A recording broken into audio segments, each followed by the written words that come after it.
with me, Hamish McClay, the person who initiated this whole thing in the first place, Silas J. Lees, friend of the show, week around, and of course Zara Oliburgers of Nexa Law, one of our team property lawyers.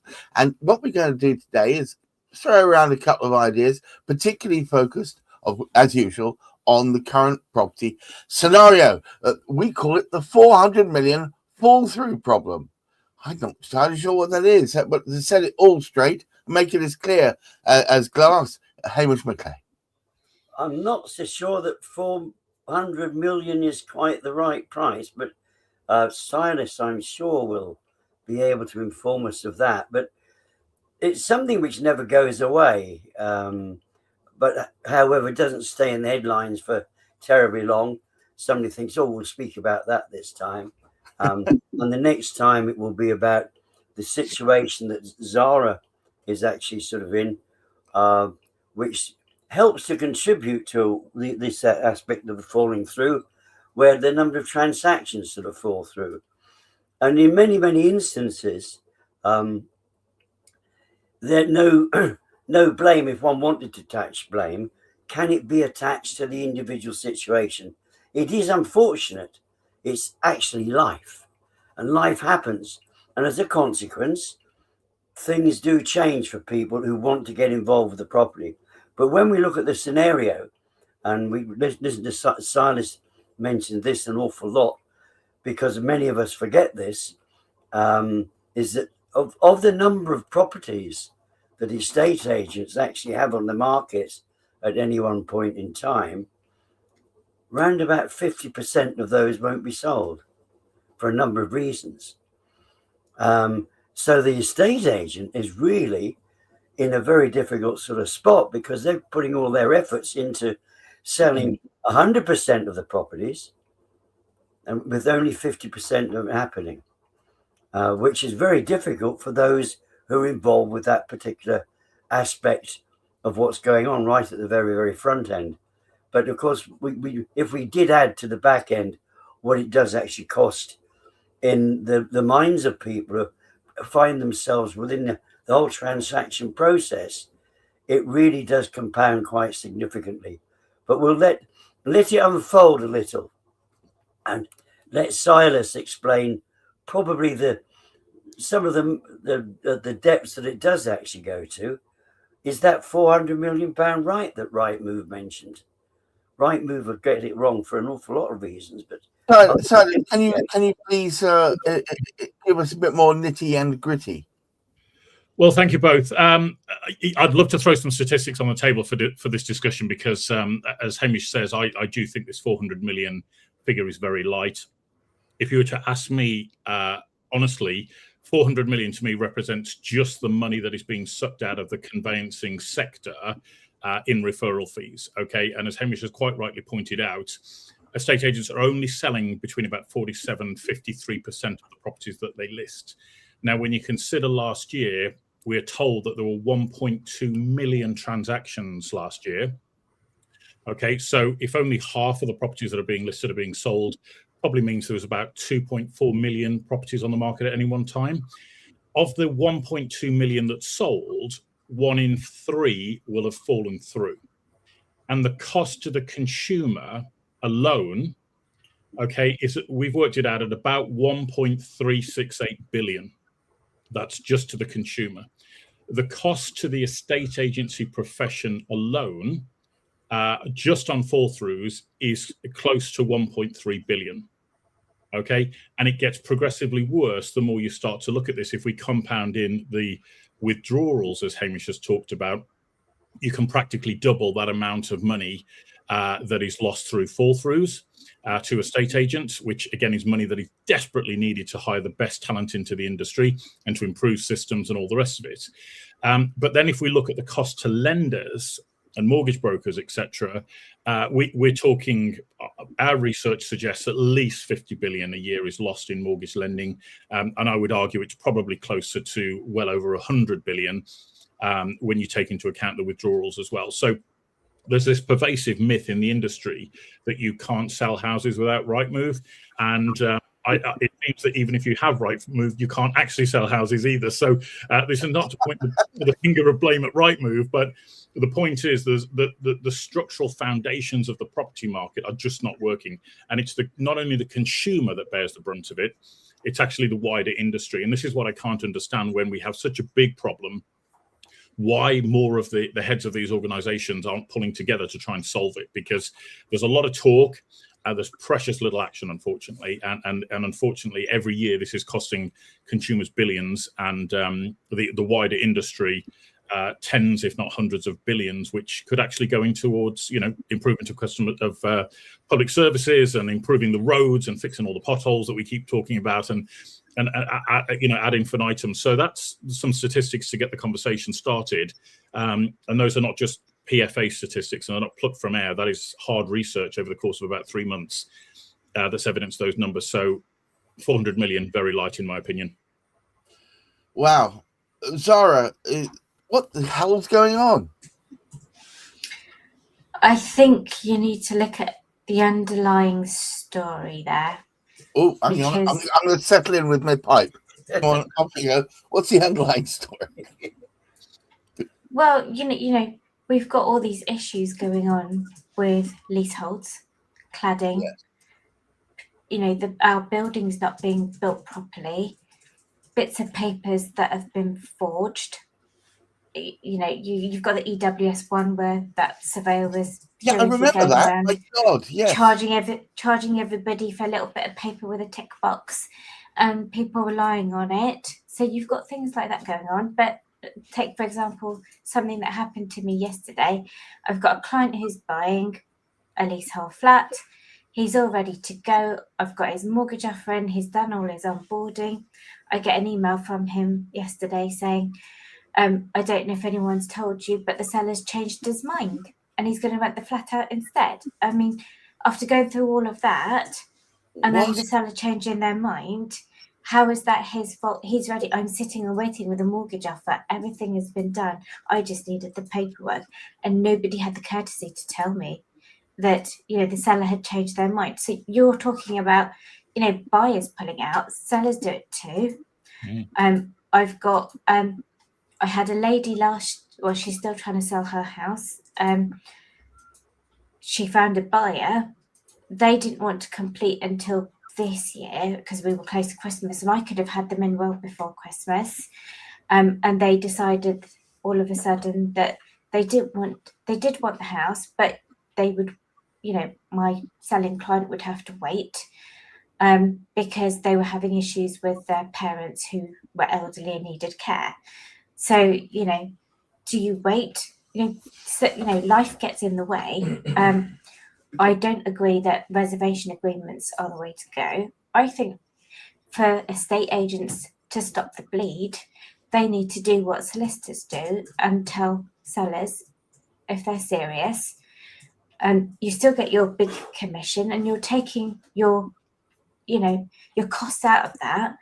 Work out what your costs actually are per sale, and charge the seller up front. So if they change their mind, it's the seller that's lost out, not the estate agent. It's a bit like when you go to the restaurants these days, you don't pay for your meal after you've eaten in case you scoot. You pay for your meal before the food arrives. Wow, is that the model we're going to? Hamish, it seems the world is going a little bit crazy. Well, I don't think it is going crazy. There hasn't really been a change. I think that the challenge is these are issues which have been with us for a long time. It's just that the cost is going up at an extortionate rate because of a number of things. The properties are costing more. The estate agents have higher costs. The solicitors have higher costs. Many solicitors are being sort of driven out in actual fact. So there aren't as many solicitors as we would like of the appropriate sort of quality. And when you actually sort of start combining everybody's costs that do go up, it's not surprising that all of these costs, but it comes back to this one immortal aspect. We're very, very good at burying our heads in the sand. And this is what happens with so many aspects, particularly within the property sector generally. There's a lot of things that basic people forget about.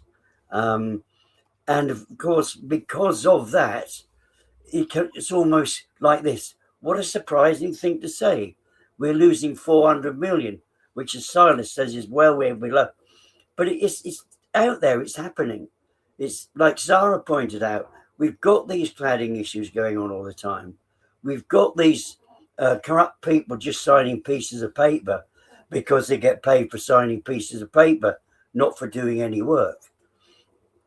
And it's one of those things which seems to be accepted, like the inappropriate sort of building materials that were used on properties over the years. It's an accepted thing. And every now and again, it bubbles up like volcanoes sometimes. But it's such a damaging impact, really, on what is going on with property. And there's so many solutions to it that, unfortunately, people are speaking about it, but not getting on with it. And the thing, we've got two people here who actually know the worst end of what does go on. And I think we have to use the C word. We have to sort of say there's a lot of corruptness sort of going on out there. Oh, phew, for a moment. I wonder which C word you meant. Sorry about that.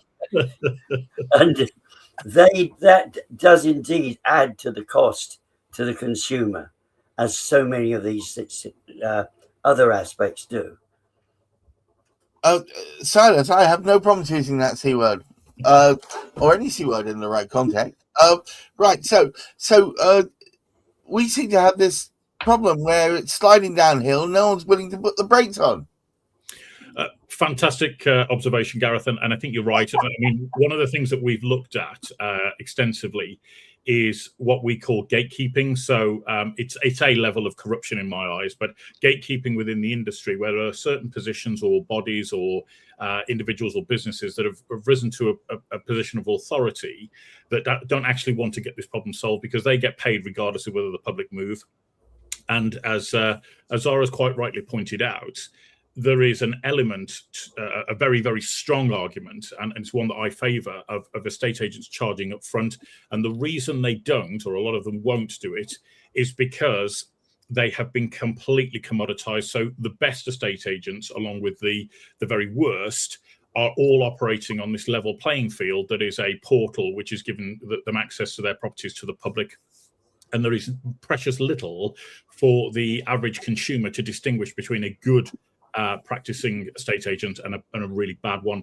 And this, I think, is perpetuated all the way through the industry, where you look at things like Property Mart, for example, who have announced Angela Rayner as their guest speaker for the Property Mart 1 event, which has not been met with particular grace and favour amongst the good practicing estate agents because of the obvious elements around why she lost her job in the first place. So I think we need much higher standards, and we need a badge or a label of honour of some description to separate out the very best from the rest.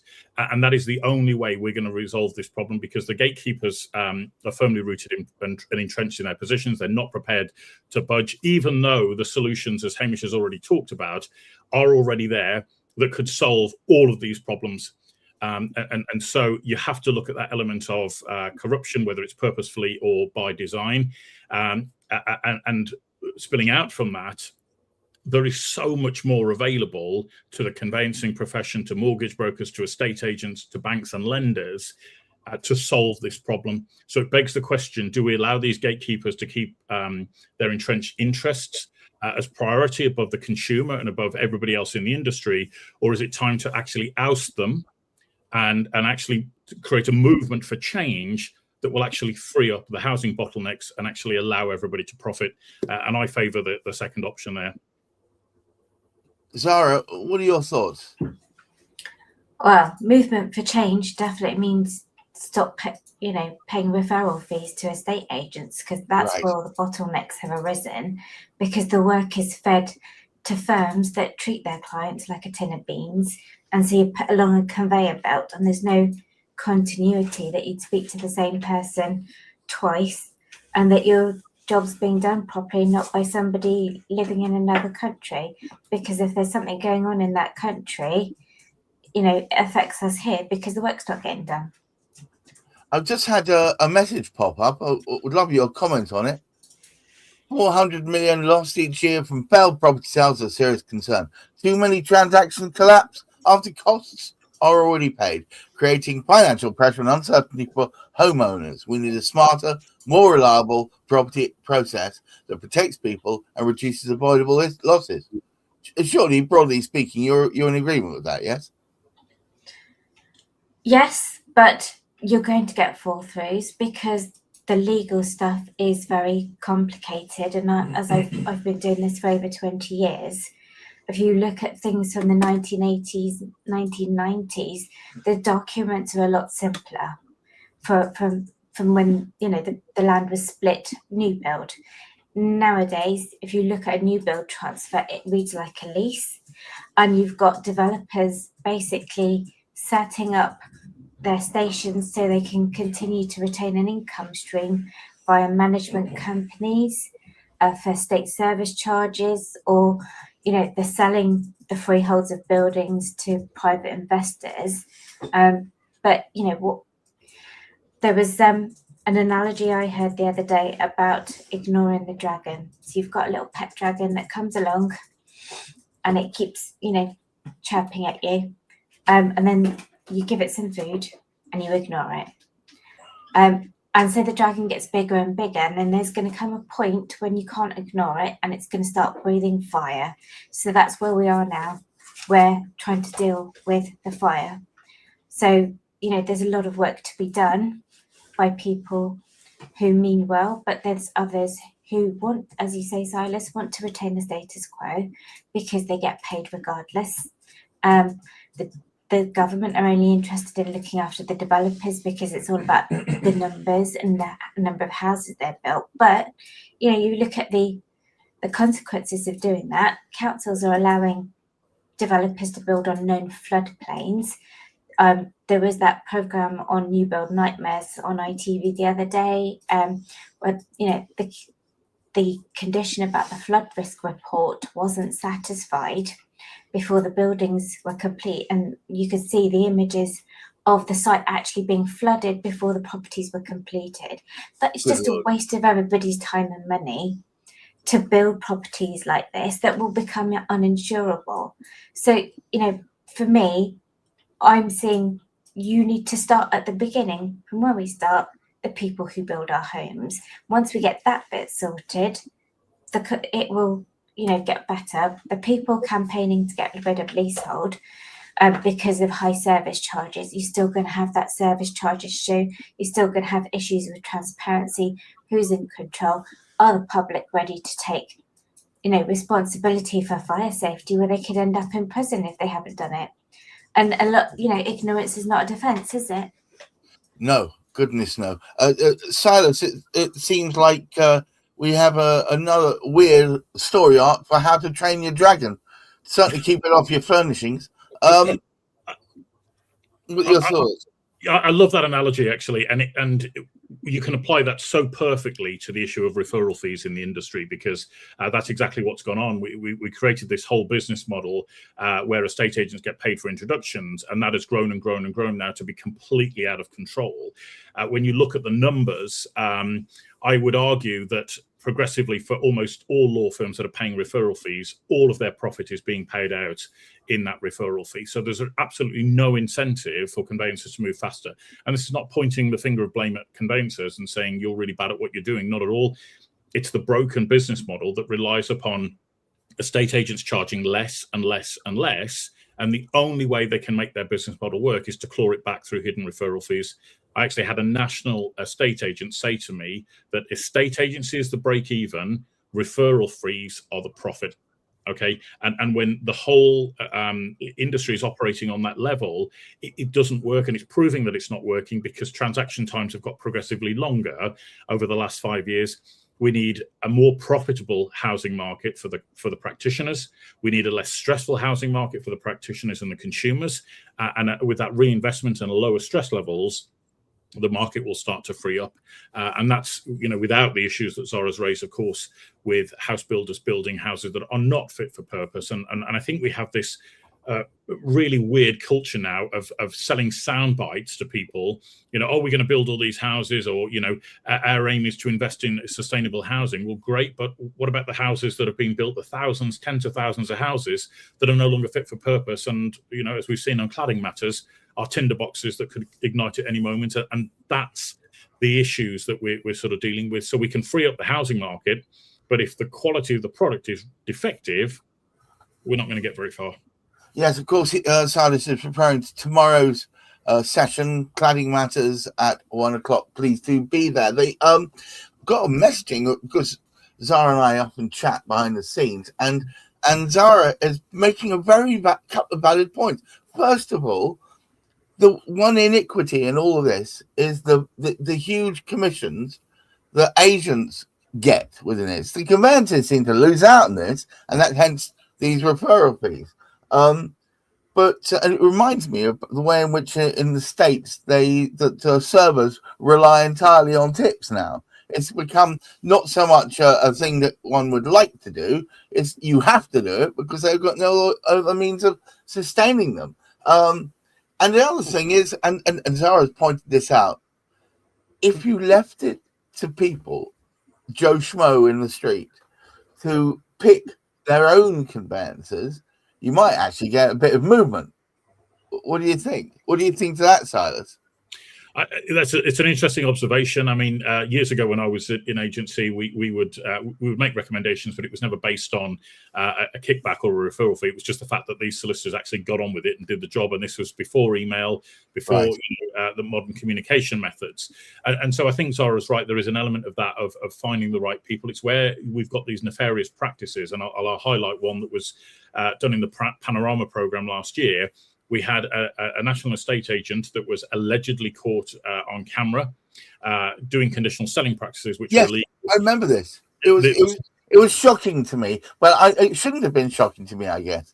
Well, what was more shocking to me is we can own it if somebody makes a mistake, right? Or if somebody does something out of naivety. But the real shock for me was when I followed up 6 months later, 7 months later, what has actually happened since then, which regulator has stepped in to police this, which corporate body or trade body has actually stepped in to police this, and has the company themselves done anything, or have they just chosen to sweep it under the carpet? And I think we can all guess what the outcome of that has been. Now, this is particularly damaging in a profession that the public just do not trust. The Ipsos Veracity Index has rated again estate agents amongst the least trusted profession in the country. And so it's not doing itself any favors when it's exposed on camera and nothing is actually done about the core issues there. So there's a lot that needs to be addressed, but the good news is the solutions are there, but we can't just carry on and perpetuate with the status quo and think everything's going to be rosy, because that's led us to where we are today. It just seems to be a bit like the Emperor's no clothes. We know he's got no clothes, but we're willing to let him parade around in the nude. Hamish, would you care to take us home? Indeed, it does all lead to a certain extent round one particular funnel, and it's the absence to change. The absence to change that in people's mind, they want to maintain that status quo. And as we said, that status quo isn't any longer a status quo, because unfortunately the costs have spiraled. And an interesting thing that came up, and Gareth and I we had a fascinating character on a podcast earlier this week on our construction matters, who spoke about a very significant way of reducing and taking away so many flooding issues on developments.